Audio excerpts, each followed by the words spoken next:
నమస్తే ఫ్రెండ్స్, అందరూ ఎలా ఉన్నారు? మేమైతే చాలా బాగున్నాం. మేము 15 రోజులు తీర్థయాత్రకి వెళ్ళాం కదా. ఇదైతే లాస్ట్ పార్ట్ అన్నమాట.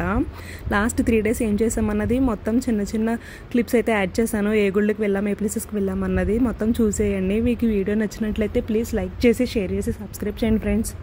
వారణాసి, అయోధ్య, గయా, పూరి, సీతామఢి, కోనార్క్ ఇవన్నీ అయితే దర్శనం చేసుకొని మేము లాస్ట్కి భువనేశ్వర్ అయితే వచ్చేసాం ఫ్రెండ్స్. భువనేశ్వర్ దర్శనం చేసుకున్న తర్వాత ఆంధ్ర అయితే స్టార్ట్ అయిపోయాం. ఆంధ్ర వచ్చిన తర్వాత ఫస్ట్ విజయనగరంలో అయితే రామనారాయణం చూసాం. రామనారాయణం అయితే చాలా పీస్ఫుల్గా ఉంది ఫ్రెండ్స్. రామనారాయణం దర్శనం అయిన తర్వాత రామబాణాలు చూసుకొని వైజాగ్ అయితే వచ్చేసాం. అక్కడ లక్ష్మీ నరసింహస్వామిని దర్శనం చేసుకుని మా యాత్ర అయితే పూర్తి చేసుకున్నాం ఫ్రెండ్స్. లైఫ్లో ఒక్కసారైనా ఎలాంటి యాత్ర చేయాలి. నేనైతే ఈ యాత్రలో చాలా కొత్త విషయాలు తెలుసుకున్నాను. నాకు తెలియని కొత్త ప్రపంచాన్ని చూశాను.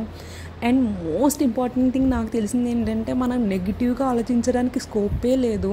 మొత్తం positive energy, positive things, positive thoughts, దేవుడి దర్శనం, కొత్త ప్రపంచం, కొత్త మనుషులు, చాలా కొత్త కొత్త అనుభూతులు, ఇవన్నీ అయితే మనం ఇలాంటి యాత్రలో అయితే ఎక్స్పీరియన్స్ చేస్తాం.